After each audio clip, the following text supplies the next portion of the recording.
and I stayed here in Georgia.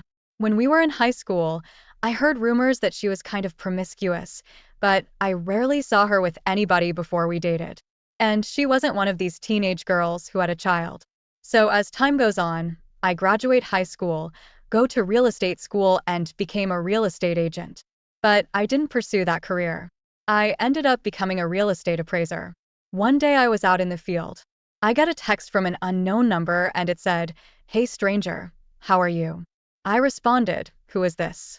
She said, "It's me, Kate." I was surprised and happy to hear from her. So I immediately called her and asked her how she was and what she was up to. She tells me she got a job offer from T-Mobile back here at home, and she decided to take it. And she was moving back from California within a week. Fast forward a week and Kate has moved back here to Georgia.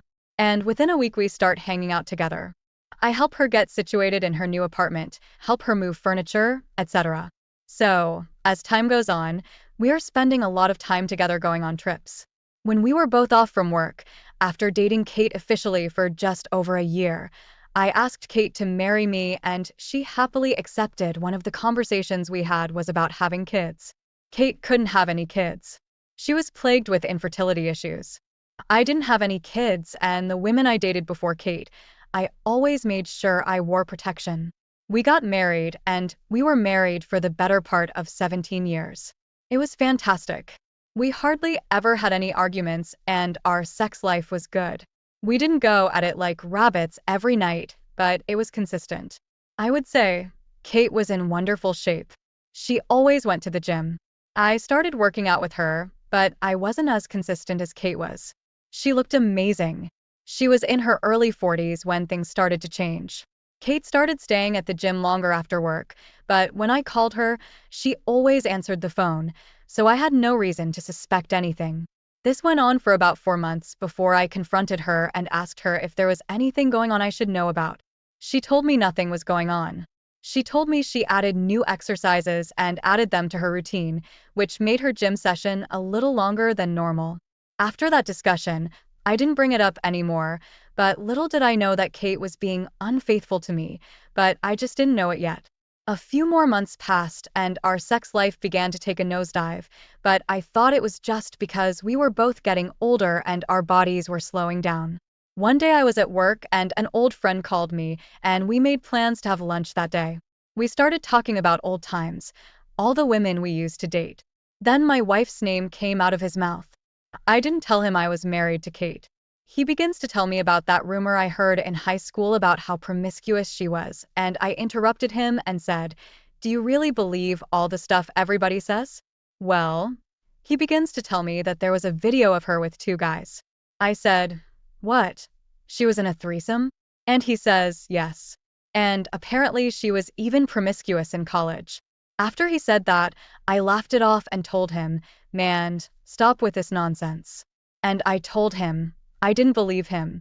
After having lunch with my old friend, I couldn't help but think, did I make a mistake marrying Kate? After all, that was many, many years ago. When I got back to work, I really tried to not think about what my friend said. It was on my mind nonstop. So, after work, I went home with all this on my mind. And to my surprise, my wife was home sitting on the couch watching TV. We started chatting about our work days. And then I changed the subject and said, "An old friend called me today while I was at lunch." We chatted a bit, and we got on the subject of old girlfriends. We used to date, and some of the rumors we heard. To my surprise, Kate didn't really want to chat about that. She said she didn't really want to talk about her old boyfriends. After all, it was eons ago. I agreed, but at the same time started to make me wonder after her response. So, the next day I had an extended lunch break and I wanted to go see Kate and surprise her with some lunch. When I got to her job, I was met by one of her female coworkers who looked surprised to see me. She begins to tell me that she was off and wasn't scheduled to come back to work until the following morning. I was shocked. Kate left the house for work in her T-Mobile uniform. What was she up to? At this point, I had suspicions that my wife was doing something she didn't want me to know about. My heart was beating a little fast, and the thought crossed my mind that maybe she was cheating on me, but I told my brain to be quiet. So, I drove around for a while and eventually ended up at the gym. Kate used to go to after work every day. I drove around the parking lot, but I didn't see her car. So, I parked the car, walked in and glanced around, but didn't see Kate. As I started to leave, I got a call from Kate, saying she was at some type of training, but I knew she was lying because her coworker ratted her out. I simply said to her, "I will see you this evening," and hung up the phone. I didn't say "I love you" or anything. When I got home from work, Kate wasn't home yet, but she arrived shortly after, and we got into a heated discussion about her lying about her whereabouts. She tried to explain, but I just wasn't having it. So, I asked her if she was cheating on me. She said, "No, I am not cheating on you." And then I said, "Why did you lie to me then?" She says, "What are you talking about?" I said, "You were off today from work and you were not scheduled to go back to work until Monday. Why didn't you tell me that?" She calmly says, "Because I didn't think it was a big deal." I said, "Okay," and went into the home office to cool off. I walked right past her, and she just stood there. The next day, I did some research on divorce laws in this state, Georgia, and called a couple of attorneys to see what divorce would have in store for me. I had a free phone consult with an attorney, and I told him my suspicions. And he said, "The only way to know for sure is to get proof she is cheating." He said, "You can put a GPS tracker on a car. Go through her phone." Then he said, "You might want to try a private investigator, and they are not cheap." After the phone consult, I called around to a few private investigators, and as luck would have it, I came across a retired homicide detective in the Atlanta area who was just starting his business. I made an appointment with him and basically told him, "I think my wife is cheating on me and I don't want to go through a phone or put a GPS tracker on a car." He said, "What about our phone records?" I told him I really didn't have time for that. He asked, "How does she make a living?" I said to him, "She is a cell phone rep for T-Mobile." Well, the private investigator only charged me $1,200. I thought that was a good deal compared to all the other private investigators I contacted. He said he wanted to be competitive with his prices in order to build up his clientele. I gave the private investigator her information, her vehicle, her work hours, her work address, some of the friends she hangs out with on occasion, and the gym she works out at. While all this is in motion, I contacted my bank just as a precaution and set up another account and started moving some money into it. Later that night, after driving home from work, I got a text from Kate saying she was going to be working late at the store. I didn't even respond because I felt she was lying to me. And she was. The private investigator sent me a video clip of her leaving T-Mobile, kind of dressed up in a way.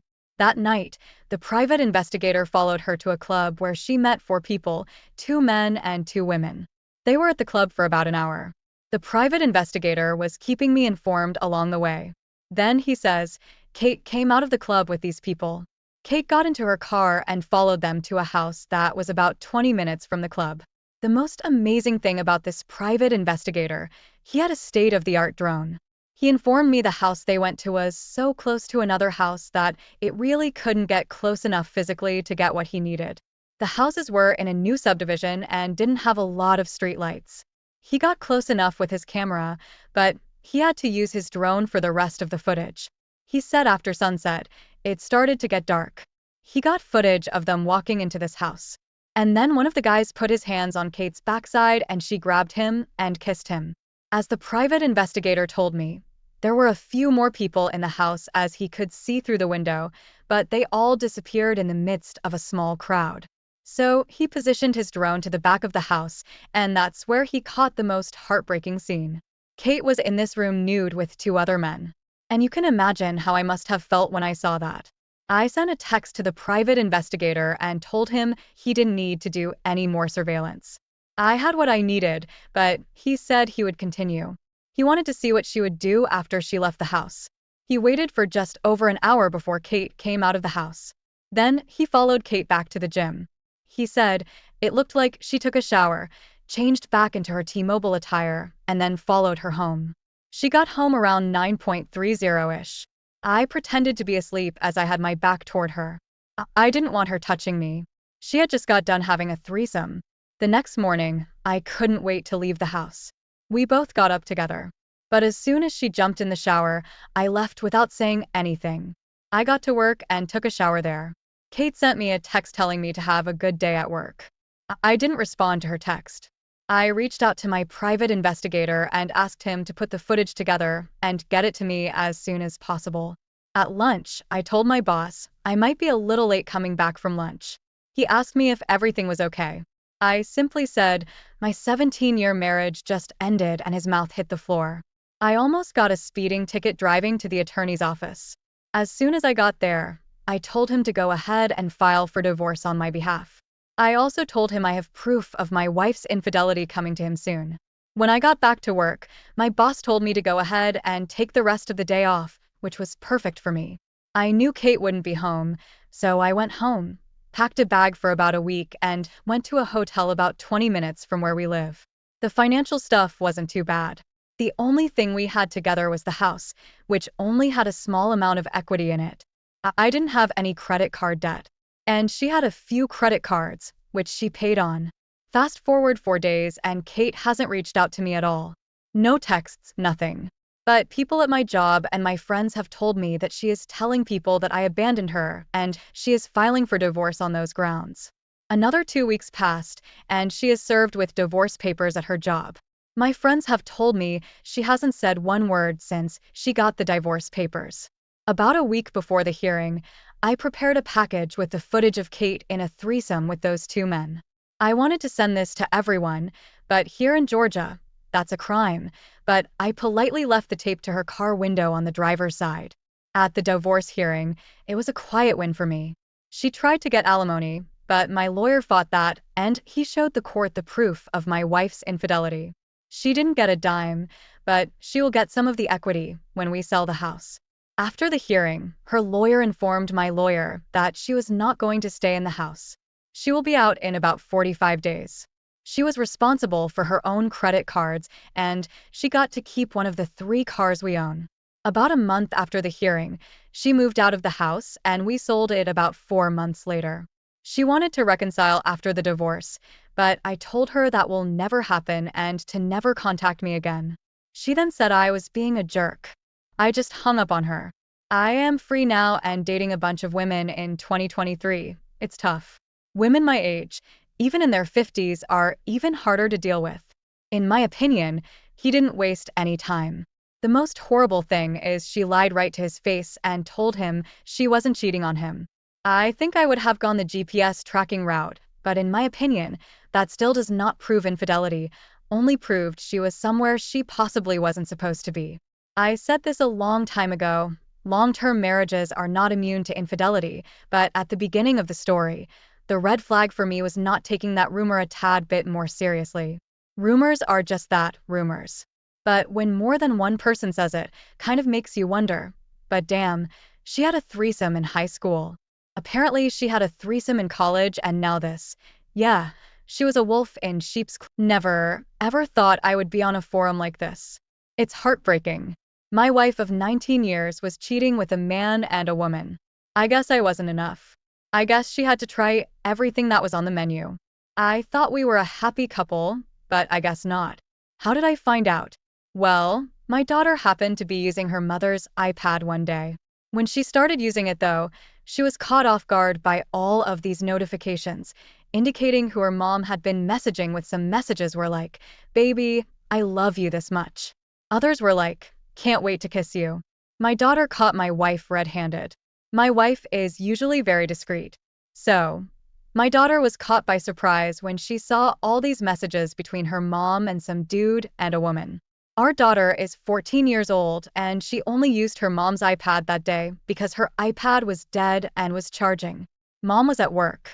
When she saw the messages, she immediately yelled out, "Dad, come here, please." I walked over, and she just showed me the iPad. We were both in shock. I told my daughter not to say anything to her mother. I wasn't going to say anything right away, but I was going to talk to her about it. So, I took the iPad from my daughter and made screenshots of all the messages and sent them to my email and saved them to my Google Photos. After I gathered all of the evidence, I sat my daughter down and talked to her about cheating. I wanted her to know that it was never okay to cheat on your spouse. When my wife got home from work, she seemed to be in a good mood, but that was about to change. I greeted her and asked her how her day was. She said it was great. I immediately said to her, "Can we talk for a second?" She said, "Sure. Is everything okay?" I said, "No, everything is not okay. You are cheating on me. And our daughter saw the messages on your iPad. She saw messages from some guy and a woman."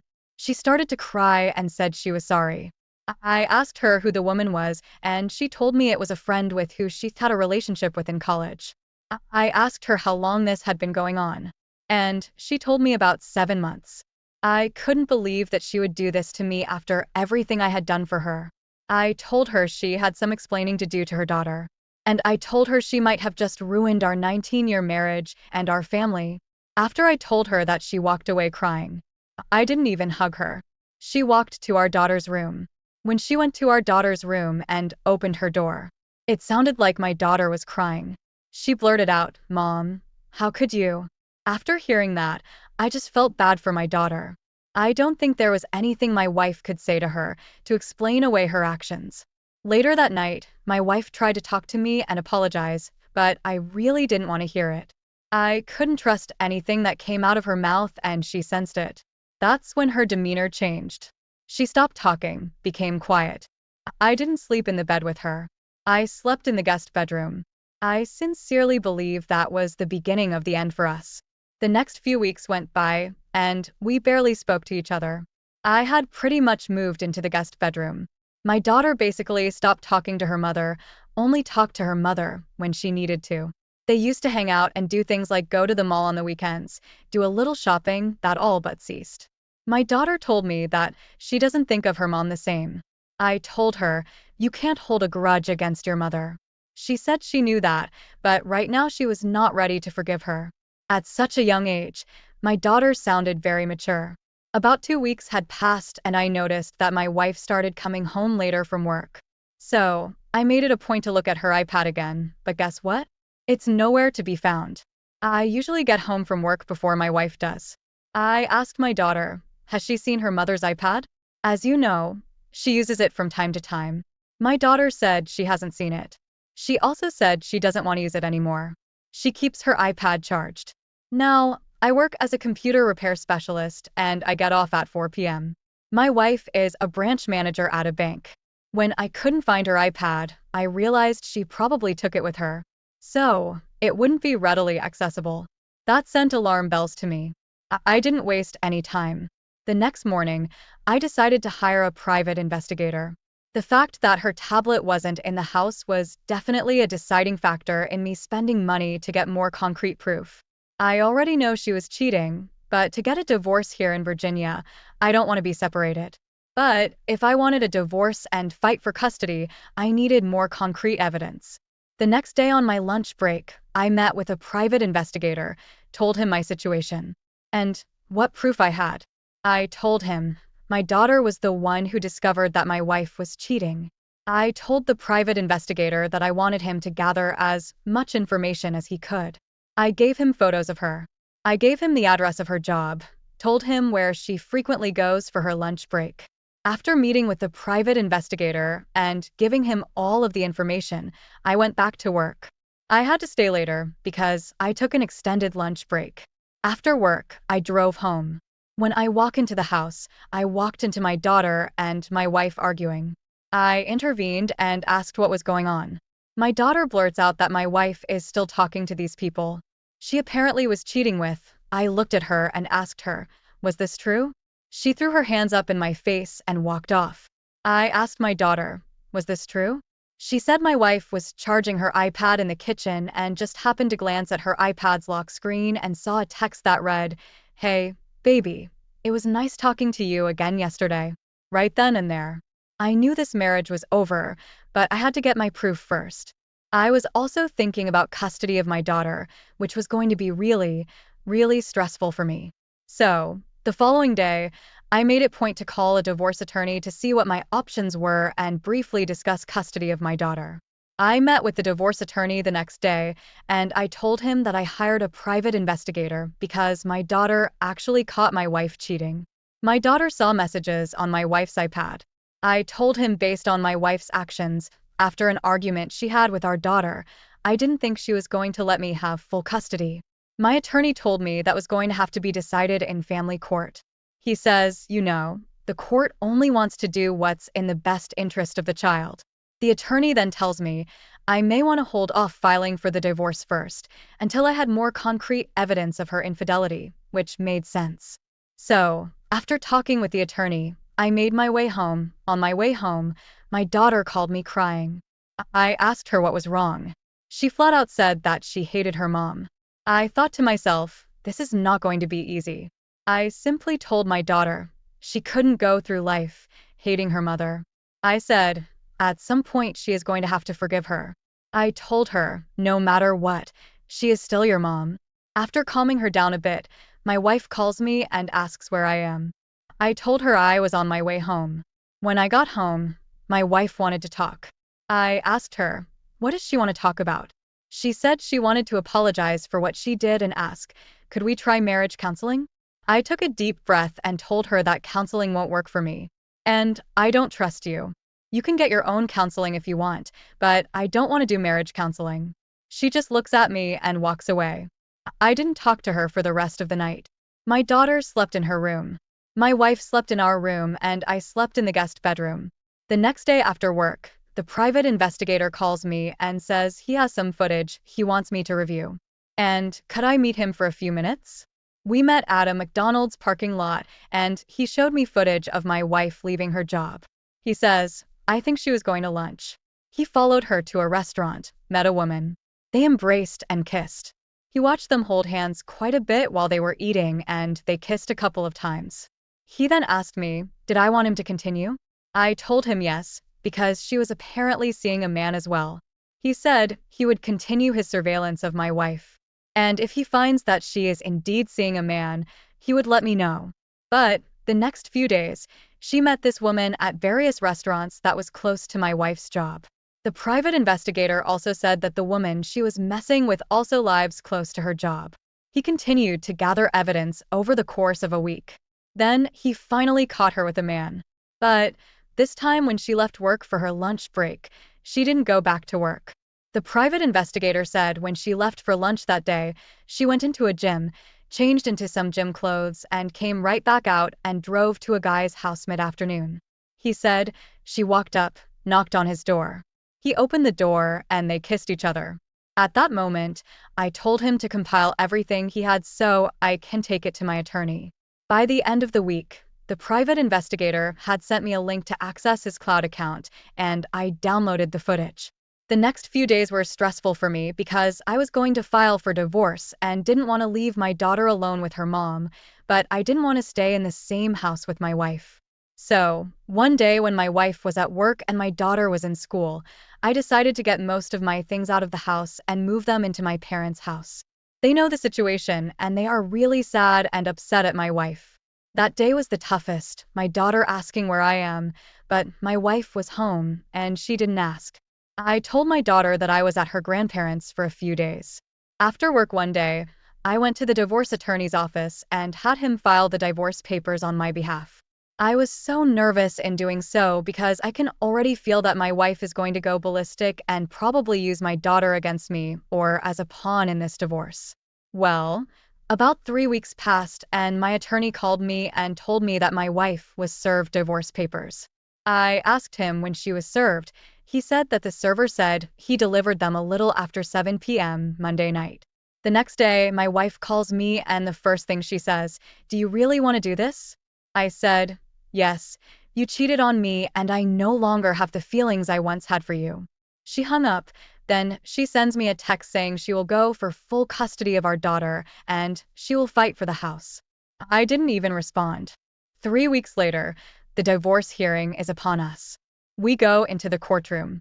My daughter is with my wife, but when my daughter sees me, she starts crying and waves at me. So, my lawyer starts with that. His client wants to divorce because he found out that his wife was having an affair and wanted to end the marriage. And he is not opposed to co-parenting their daughter. My client hired a private investigator to get concrete proof that she was being unfaithful. He is not asking for anything. He just wants to divorce and will agree to any co-parenting plan that the court deems fit. The judge looked at the footage we had and asked my wife's attorney, did he have a chance to show her this? He indicated she looked at it. The judge says she is pretty much guilty of infidelity and went ahead and granted me the divorce. Then he asked, where was my daughter staying? My attorney said she is staying with her mother in the marital home. Then the judge asked both attorneys, did we have any kind of arrangement as far as custody is concerned? My attorney looked at me and asked me. I said, no. Her attorney asked her and she said, no. So, the judge says, okay, I will set an evidentiary hearing to determine if there will be sole custody or joint custody. He also said that even with joint custody, there will be some child support. When the hearing ends, my daughter runs over to me and gives me a hug and says she misses me. The judge saw that and shook his head, but didn't say anything.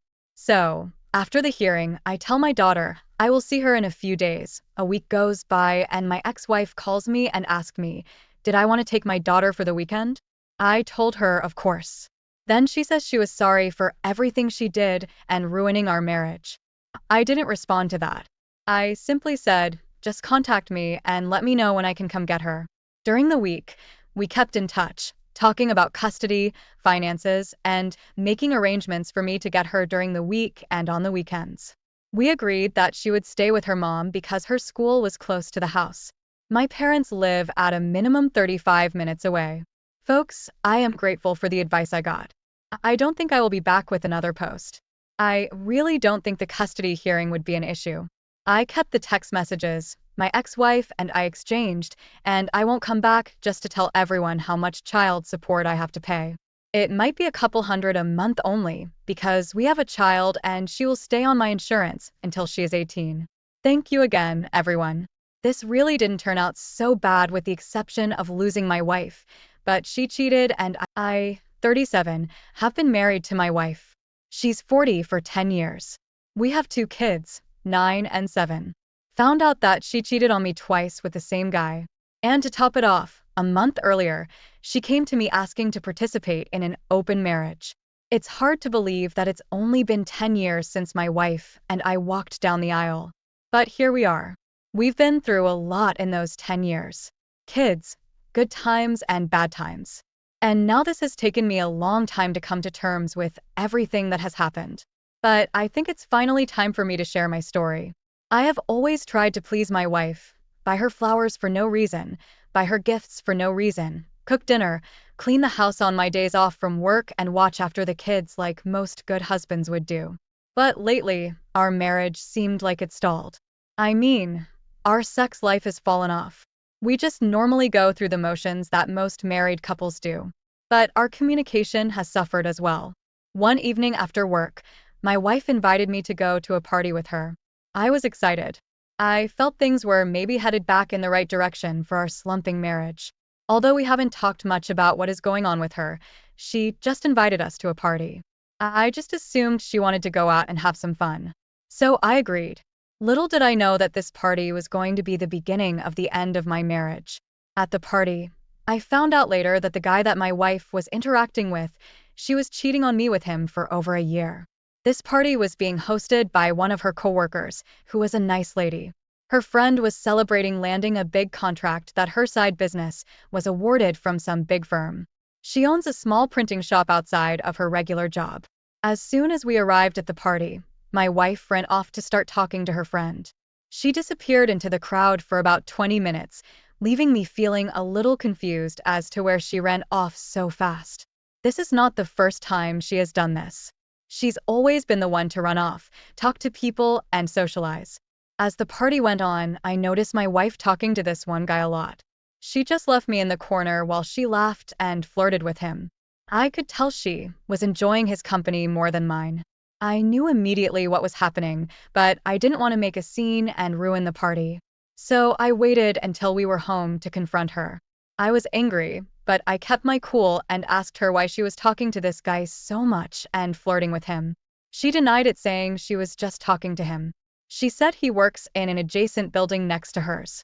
She said, I was just being paranoid and they were simply talking about work. I didn't want to make a scene and wake up the kids. Our babysitter had just left. I just brushed it off as my wife being friendly. The next day, I went to work and on my break, I sent a text to her friend and asked if she knew anything about the guy my wife was talking to last night. She said she didn't know him. The only thing she knew was he worked in a building next to hers, but she did say that my wife had been talking about him a lot lately. When her friend told me that my wife was talking about this guy a lot, kind of put me on notice that maybe I should pay more attention to my wife's friends. They're the ones who are with her when I'm not, and they see things that I don't. It was a wake-up call for me. And from then on, I started to pay more attention to what her friends were saying when we were with her friends. And you know what? They were right. My wife was talking about this guy a lot. She didn't care if I was around when she made remarks about him or talked about him. And I had been too wrapped up in my own life to notice it seemed she was so disrespectful. I started to feel like I didn't know her anymore. We had nothing in common. It was like we were living two separate lives, but our kids kept us joined at the hip. My wife makes pretty decent money. She works for Staples, and she is a store manager.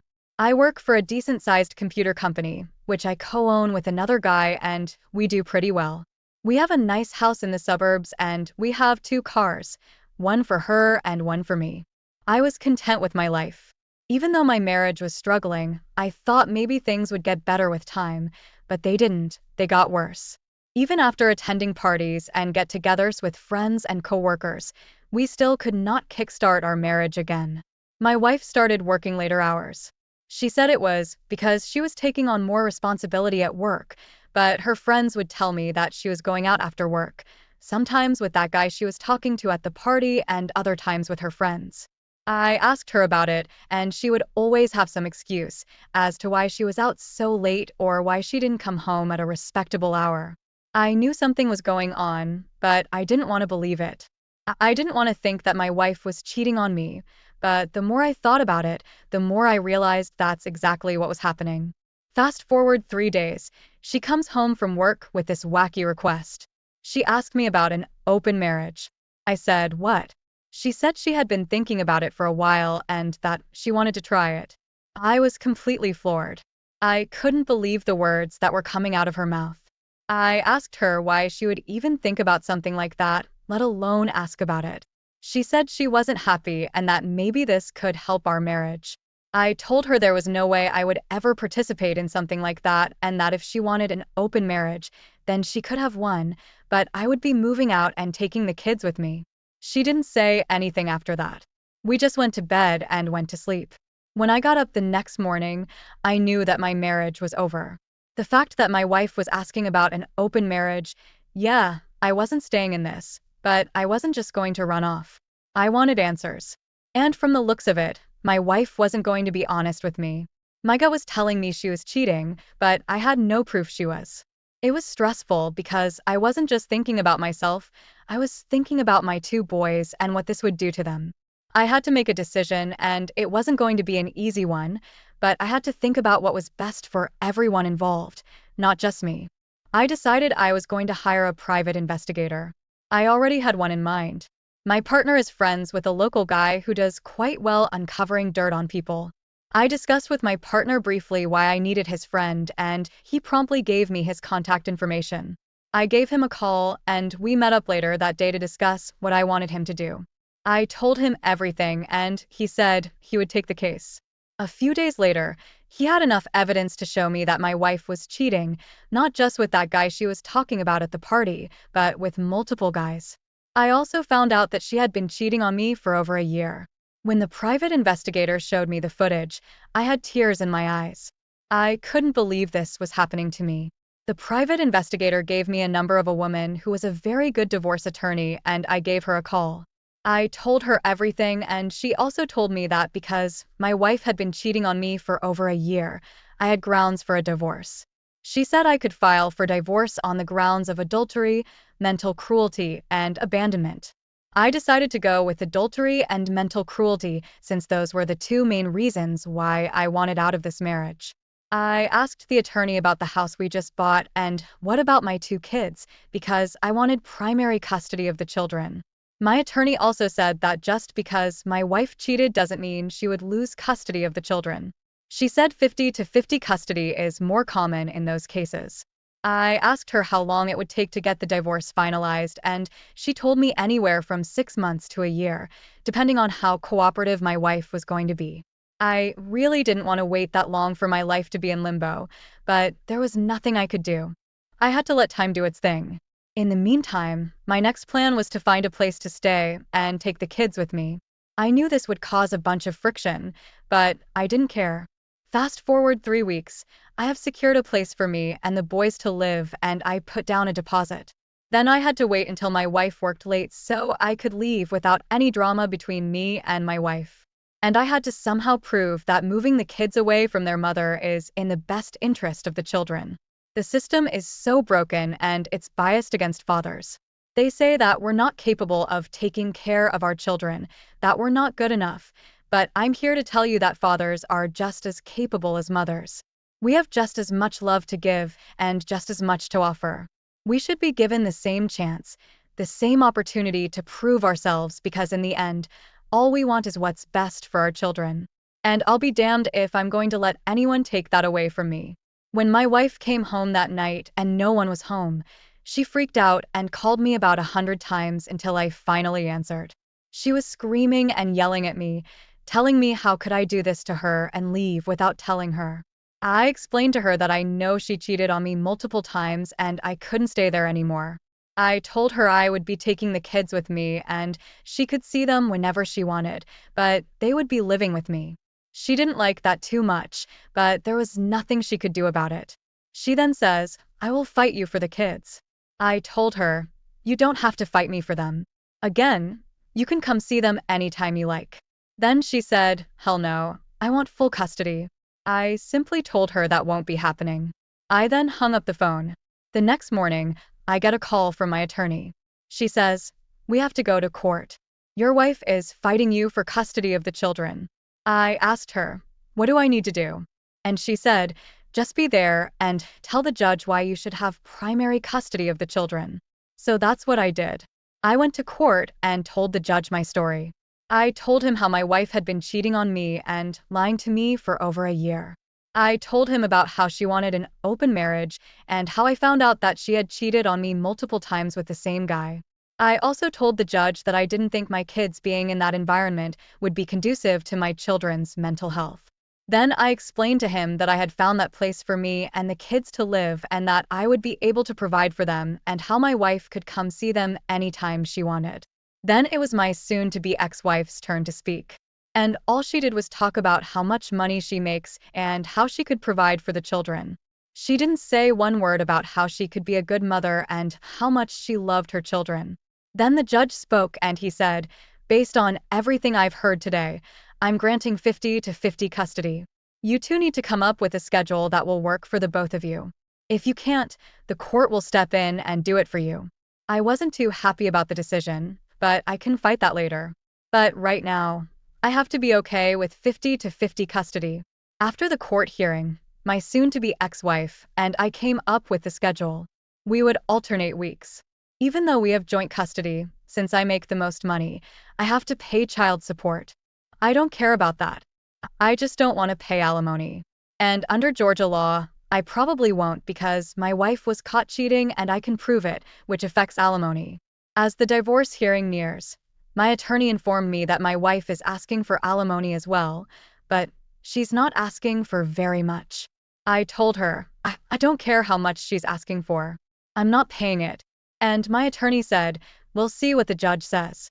The day of the divorce hearing comes and my soon-to-be ex-wife is there with her attorney. And so am I with mine. We go before the judge and he asked my soon-to-be ex-wife why she should receive alimony. And she simply says, because I need it. The judge then says, ma'am, your husband has presented evidence that you were unfaithful in the marriage, and on the Georgia law, that means you are not entitled to alimony. Her attorney then speaks up and says, but, Your Honor, she has 2 young children that she has to take care of. And the judge says, I'm sorry, ma'am, but your husband is paying child support for the kids, and that should be more than enough to take care of them. So the judge rules that my soon-to-be ex-wife is not entitled to any alimony, and I am ecstatic about the judge's ruling. So it's official. I have to pay child support and I don't have to pay alimony and I am divorced. As the weeks go by after the divorce hearing, I am starting to settle into my new life and I must say I'm enjoying it. I learned from my kids that their mom has a new boyfriend and he doesn't interact with the kids, which is okay. My oldest son also told me that his mother had to get a second job and she is always at work and they are with the babysitter a lot. Certainly that's information I could use if I wanted to go back to court and fight for full custody, but I don't think I am going to do that. I'm just going to enjoy my new life and let my ex-wife live hers. We still keep in touch because of the kids, but other than that, we don't talk much. Oh, by the way, the guy she was cheating on me with, the one that persuaded her to ask for an open marriage, dumped her and the day I saw Eliza hunched over her phone, whispering like it was some top secret mission, was the day my world started to spin sideways. Call it intuition or just plain old suspicion, but something was off. She'd snap her phone shut the second I walked in, shooting me this fake smile. It wasn't like her. So, I did what any confused, slightly paranoid husband would do. I decided to keep a hawk's eye on her. Now, I'm no tech wizard, but setting up a hidden camera in our living room? That was child's play. A tiny lens tucked away in the bookshelf, almost invisible. It felt wrong, spying on my own wife. But then again, wasn't she the one keeping secrets? The first time I sat down to review the footage, my heart was thumping like a drum in a rock concert. And there she was, Eliza, all cozied up on the couch. But it wasn't her curled up with a book posture. She was talking to someone, her voice hushed, her laughs a bit too loud for a casual chat. The man on the other end of the line? A mystery. His voice was muffled, but the way she said his name, a bit too sweet, a bit too tender, it was a punch in the gut. That's when I decided to bring in the big guns. A private investigator. Sounds dramatic, right? But man, I needed answers. This pie, a guy named Rick with a face as serious as a heart attack, started tailing Eliza. I felt like a character in some cheap detective novel, waiting for updates, hands clammy, mind racing. Then Rick drops the bomb. Eliza, my Eliza, was seen laughing and dining with this unknown man at some fancy restaurant downtown. Candlelight, wine, the works.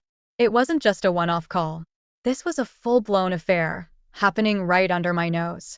Sitting there, with the photos Rick handed me, pictures of Eliza with this man, her hand on his, I felt a mix of anger, sadness, and disbelief.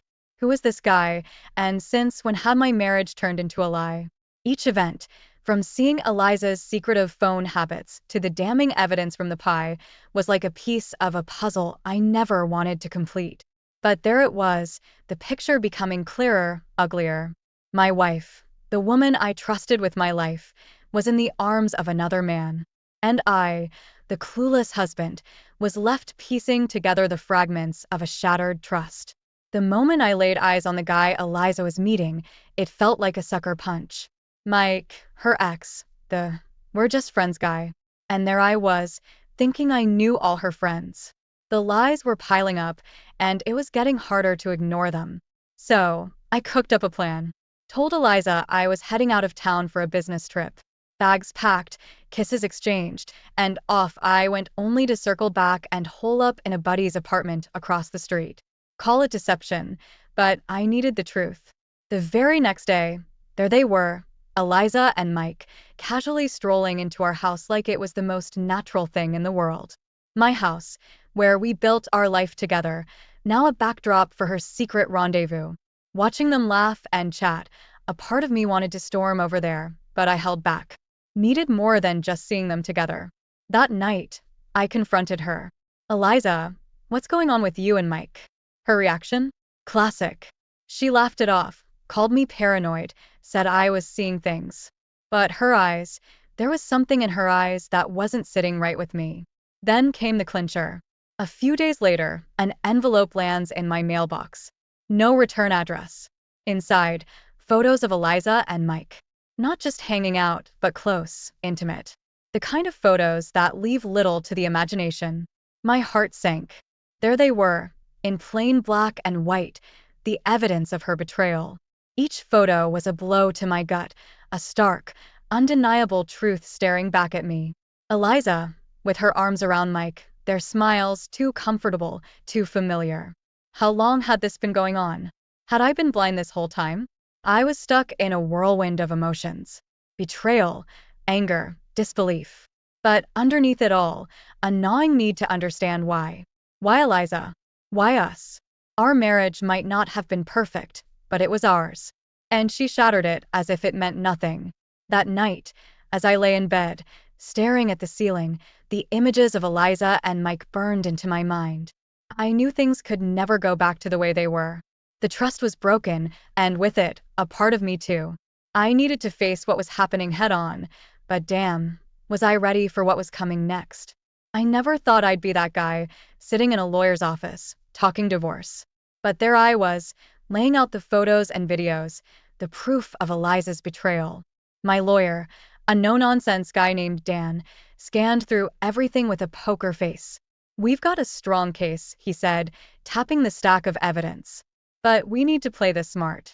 Meanwhile, at home, Eliza was like a ghost, drifting through the house. Our conversations were just echoes of what they used to be. She'd become a master at dodging questions, her eyes always darting away from mine.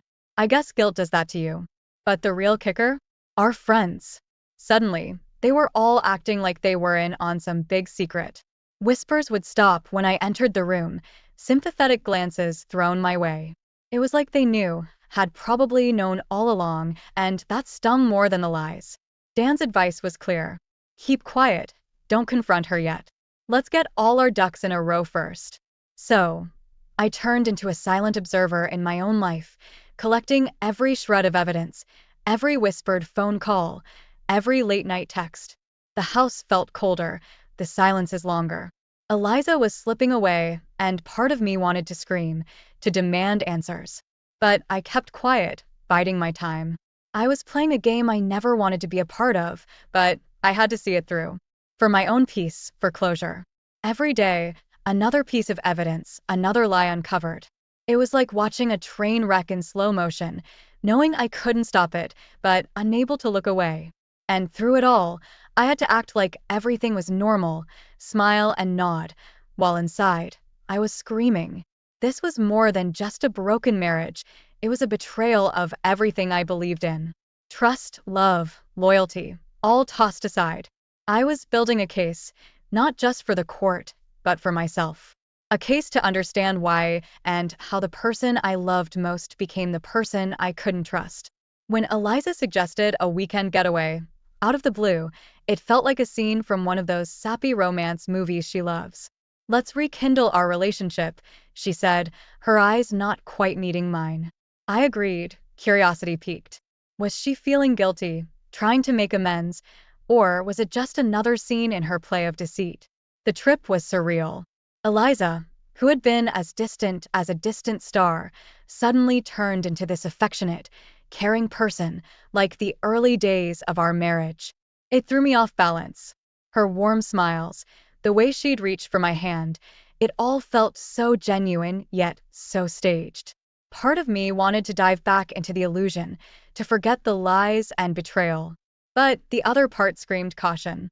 Returning home early, I expected peace, quiet, maybe even a chance to process the whirlwind of the weekend. Instead, I found Mike, Mr. Steal Your Girl, casually strolling out of my house. Rage bubbled up, but I kept it cool. Confronting him, I demanded answers. His arrogance was like a slap in the face. "She's not going to leave me," he said, smirking. The nerve of this guy, standing on my porch, in my world, telling me I'd lost. But that wasn't the end of it. Digging deeper, I discovered a trail of financial infidelity. Eliza had been funneling money into a secret account. The numbers didn't lie. Each transaction was a breadcrumb leading to the truth. She was planning a future, all right, but it was a future without me. Sitting alone, staring at the bank statements, it all clicked. The getaway, her sudden warmth, Mike's arrogance, it was all a game, and I was the pawn. Eliza wasn't just cheating on me, she was preparing to leave me, to start a new life with everything we'd built together. The realization was cold, hard, and brutal. This wasn't just about a broken heart, it was about a shattered life. Trust, Once the foundation of our relationship was now the rubble I was standing on. And from that rubble, I knew I had to rebuild, not just my finances, but my entire sense of self. The road ahead was uncertain, but one thing was clear. The Eliza I knew, the Eliza I loved, she was gone. In her place was a stranger with the same face, a face that I could no longer look at with anything but betrayal and loss. Discovering Eliza's plan to ditch me for Mike after securing enough dough was like waking up to a nightmare. It wasn't just about the cheating anymore, this was a full-blown heist of my life.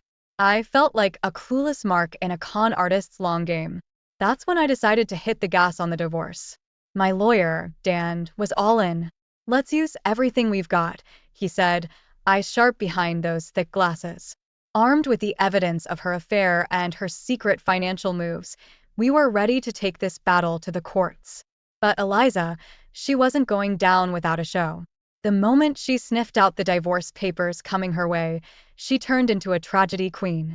To our friends, she was the victim, the poor, misunderstood wife. And I watched, jaw clenched, as one after another, our friends, people I'd barbecued with, watched games with, started drifting to her corner. It was like they'd forgotten who I was, or maybe they never really knew. Then came the sucker punch. Eliza, in a performance worthy of an award, accused me of being abusive. That word, coming from her, spread like wildfire. It was ludicrous, but in the court of public opinion, I was already hanging. Friends, colleagues, people I'd known for years started looking at me differently. Whispers followed me around like a bad smell. I was fighting a war on two fronts now, one in the court, the other in the eyes of everyone we knew. And let me tell you, being painted as the villain in your own life story, that's a special kind of hell. Each accusation, each sympathetic look towards her, was a twist of the knife. The woman I'd loved, the woman I'd built a life with, was dismantling that very life, piece by piece. And the worst part? I was powerless to stop the rumors, the side glances, the whispers. This chapter of my life, it wasn't just about the end of a marriage. It was about watching my world, the one I thought I knew, crumble around me. And standing in the rubble, I had to find the strength to build something new, something true. But as I braced for the next round of battles, in court and outside, I couldn't shake off the feeling of betrayal. It wasn't just Eliza's betrayal, it was the betrayal of a life I thought was real. Hey everyone, I hope you're enjoying the video so far. If you do, please take a moment to hit that like button. It really helps me out and lets me know you appreciate the content. Also, if you haven't already, consider subscribing to the channel. Subscribing is a great way to stay updated with all the latest videos and to be part of our growing community. It's quick, it's free, and it ensures you won't miss out on any upcoming content. So go ahead, smash that like button and hit subscribe.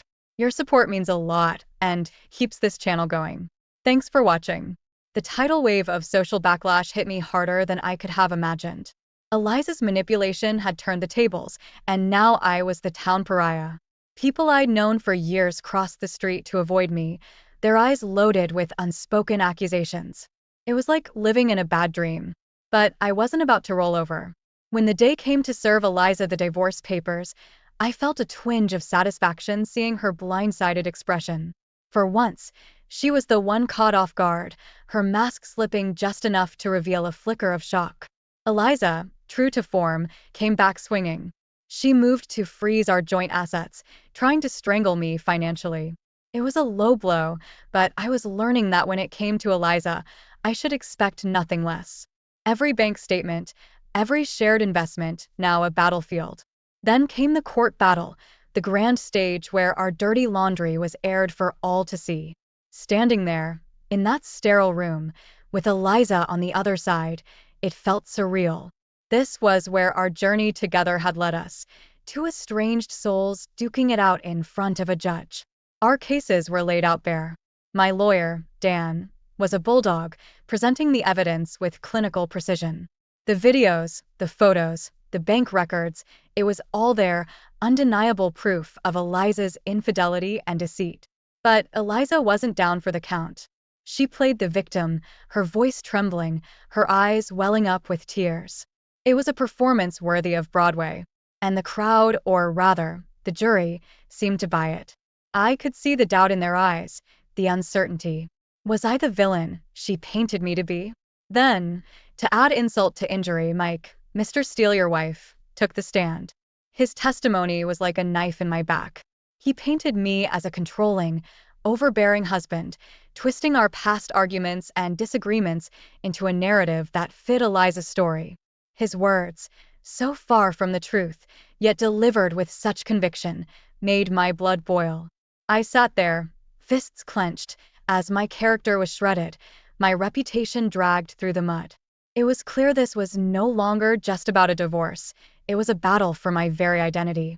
With each accusation, each sympathetic glance towards Eliza, I felt like I was being erased, replaced by this fictional monster they were creating. But I wasn't going to let the lies win. I knew who I was, and I knew the truth. This was the fight of my life, not just for my assets or my pride, but for my story. And I wasn't about to let Eliza and Mike write the ending. The day my lawyer, Dan, laid out the footage and financial evidence in court, it felt like a turning point. There it was, projected for all to see, Eliza's clandestine meetings with Mike, the sneaky financial transactions.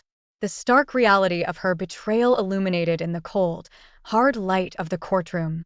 Eliza, seeing her secrets exposed, unraveled right there on the stand. Tears, sobs, the works. It was like watching an actor in a melodrama, only this was real life, and the stakes were our future. Her breakdown, whether genuine or another act in her repertoire, sent ripples through the courtroom. The judge, an old guy with a face like weathered leather, watched the spectacle with a skeptic's eye. I could see him piecing the story together, the lies and the truths tangling into a messy web. His gaze lingered on the evidence, then on Eliza's theatrics, and I sensed a shift in the air. The scales, it seemed, were tipping in my favor. Just when I thought I'd seen it all, life threw in a twist. Sarah, an old friend who drifted out of our lives, resurfaced. She had heard about the messy court drama and came forward with a bombshell. Eliza had sabotaged her own relationship with Mike in the past. Sarah's revelation was like a jolt of lightning. The courtroom buzzed with whispers as she recounted her story. Apparently, Eliza and Mike's first go-around had ended with Eliza playing mind games, leaving Mike high and dry. But here they were, years later, entangled once again in a web of lies and deceit. I watched as the pieces fell into place. Eliza's pattern of manipulation, her ability to twist narratives to her favor, it was all coming to light. The woman I had married, the woman I had loved, was a stranger to me now, her true face unmasked in the most public and humiliating way. As Sarah spoke, I glanced at Eliza. Her facade had cracked, her mask slipping. The court saw her then, not as the victim she portrayed, but as the architect of her own downfall. Her eyes met mine, a flicker of something, guilt, fear, realization, passing between us. The judge, meanwhile, listened intently, his expression unreadable. But there was a sense, a feeling in the air, that the tide was turning. The overwhelming evidence, coupled with Sarah's testimony, was painting a clear picture of Eliza's true character. Sitting there, in that tense, charged atmosphere, I felt a strange mix of vindication and sorrow. Yes, the truth was coming out, but at what cost? Our marriage, once a source of happiness, was now a battleground of hurt and betrayal. The Eliza I thought I knew was gone, replaced by a woman I could barely recognize. But amidst the chaos, there was a glimmer of hope, a chance for the truth to finally set the record straight. And as the judge pondered over the revelations, I braced myself for the next chapter in this twisted saga of love, lies, and loss. When the court called for a recess to dig into Sarah's claims, it felt like the first real breath of air I'd taken in months. This break was more than just a pause in the proceedings, it was a chance to uncover the full extent of Eliza's deception. During that lull, the floodgates opened. New evidence began to surface, piece by piece, each one exposing more of Eliza's intricate web of lies. There were emails, texts, a trail of breadcrumbs that painted a clear picture of her manipulative tactics not just with me, but in her past relationships too. It was like watching a facade crumble, revealing the cold, hard structure beneath. As these revelations came to light, I could feel the shift in public opinion. Whispers in the courtroom corridors, the way people's eyes lingered with a new understanding. The tide was turning. Friends who had turned their backs began reaching out, their messages tinged with regret and disbelief. The community's view of me, once tarnished by Eliza's accusations, was starting to realign with the truth. Back in court, Eliza's lawyer, a slick guy who always seemed one step ahead, was now scrambling. Each new piece of evidence threw him off balance. You could see it in his posture, the way he fumbled with his papers, the way his arguments lost their earlier confidence. It was a stark contrast to the smug assurance he had displayed at the beginning of the trial. Then the court resumed, and the focus shifted squarely onto Eliza's past and her credibility. The judge, previously impartial, now eyed her with a discernible trace of skepticism. The courtroom felt like a pressure cooker, every eye fixed on Eliza as her history was laid bare for all to see. Her past relationships, her patterns of manipulation, her tendency to twist the truth to her advantage, it was all out in the open. Witness after witness corroborated the emerging picture of a woman who thrived on deception, a woman who had woven a tapestry of lies so intricate it had almost become her reality. Sitting there, watching Eliza's world unravel, I was struck by a mix of emotions. There was relief, yes, that the truth was finally seeing the light of day. But there was also a profound sadness. The woman I had loved, the person I had shared my life with, was becoming a stranger before my eyes. As the evidence mounted, as her lawyer stumbled through his defense, it became clear that this wasn't just a trial about a failed marriage. It was a reckoning, a moment of truth for Eliza. And as the court delved deeper into her past, into the very essence of her character, I braced myself for what was to come. The end of this saga was nearing, and with it, the closure of a chapter in my life that had brought me to the highest highs and the lowest lows. The gavel came down like the final note of a long, tumultuous symphony. The judge, with a look of weary resolve, ruled in my favor. The divorce was granted, and the lion's share of our assets was coming to me. Sitting there in the courtroom, surrounded by the echoes of legal finality, I felt a wave of relief mixed with a deep, unshakable sadness. Eliza, once the center of my world, was left in the ruins of her own making. Financially, the ruling was a blow that stripped her of the comfort and security she had manipulated to secure. Socially, it was a death knell. The friends who had rallied around her, drawn in by her tales of victimhood, now saw the truth. One by one, they began to distance themselves, leaving her to stew in the aftermath of her deceit. But the most telling moment came with Mike, her partner in this whole sordid affair. In a move that reeked of cowardice, he abandoned her, claiming ignorance of her true nature. It was almost comical, watching him scramble to distance himself from the mess he had helped create. Eliza, betrayed by the very person she had risked everything for, was left to face the consequences alone. Then came the attempt at reconciliation. Eliza reached out to me, her messages a mix of apologies, pleas, and promises of change. But the words, once capable of melting my heart, now fell flat. I refused her every advance. The trust that had been the foundation of our relationship was shattered beyond repair. There was no going back, no magic words to fix what had been irreparably broken.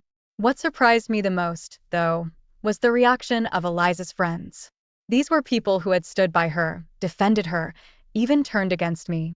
Yet, as the truth came to light, their support waned. The dinner invites dried up, the group chats went quiet. Eliza, once the life of the party, the queen of her social circle, was now an outcast in the empire she had built on lies and manipulation. In this twisted endgame, there were no winners, just broken pieces of a life we once shared. As I watched Eliza grapple with the fallout, a part of me wanted to feel triumphant, vindicated. But all I felt was a profound sense of loss.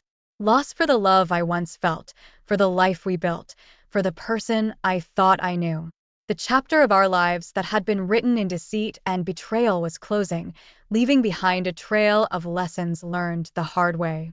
As I walked out of the courtroom, stepping into the uncertain future, I knew the road ahead would be one of healing and rediscovery, a journey to find peace in the aftermath of a storm that had upended everything I once held dear. When the media got hold of our story, it spread like wildfire.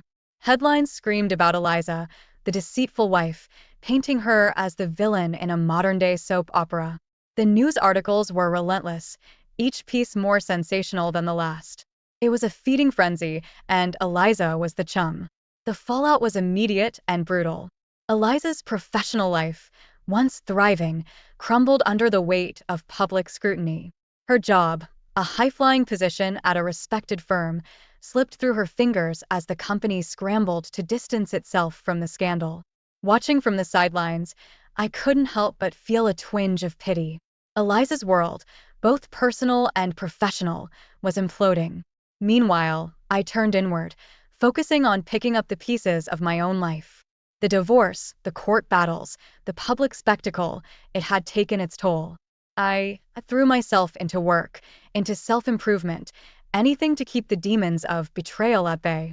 My days were a blur of meetings and gym sessions, my nights filled with books and quiet reflection. It was a time of rebuilding, of rediscovering who I was beyond the chaos of my failed marriage. Word around town was that Eliza left, a shadow of her former self. She slipped away quietly, leaving behind the ruins of her life in search of a fresh start elsewhere. Some said she moved to a small town, others heard she went abroad. The details were murky, but the essence was clear. Eliza was gone, leaving behind a trail of lessons and regrets. As I sat in my revamped living room, the walls stripped of our shared memories, I couldn't help but reflect on the entire ordeal. It was a saga that had upended everything I thought I knew about love, trust, and honesty. The bitter taste of betrayal still lingered, but it was slowly being replaced by a newfound understanding. Trust, I realized, was the cornerstone of any relationship. Without it, love was just a house of cards, ready to tumble at the slightest breeze. Honesty, too, was non-negotiable. The lies, the deceit, the double life, they had eroded everything beautiful about our marriage, leaving behind a hollow shell. This journey, as painful as it had been, taught me invaluable lessons. It showed me the importance of communication, of being true not just to your partner, but to yourself. It highlighted the value of integrity, of standing by your principles even when the world seems against you. Eliza's downfall was a cautionary tale, a stark reminder of the consequences of deceit. But for me, it was more than that. It was a wake-up call, a chance to start anew, to build a life grounded in the values I held dear. As I looked ahead, I knew the road wouldn't be easy. The scars of the past would take time to heal, the memories would fade but never fully disappear. Yet, there was a sense of hope, a belief that out of the ashes of my broken marriage, a stronger, wiser version of myself was emerging. In the end, the saga of Eliza, the deceitful wife, was more than a headline or a scandal. It was a chapter in my life, a tumultuous, painful chapter, but one that had shaped me in ways I never expected. And as I closed that chapter, I looked forward to the next, ready to face whatever life had in store with a clear mind and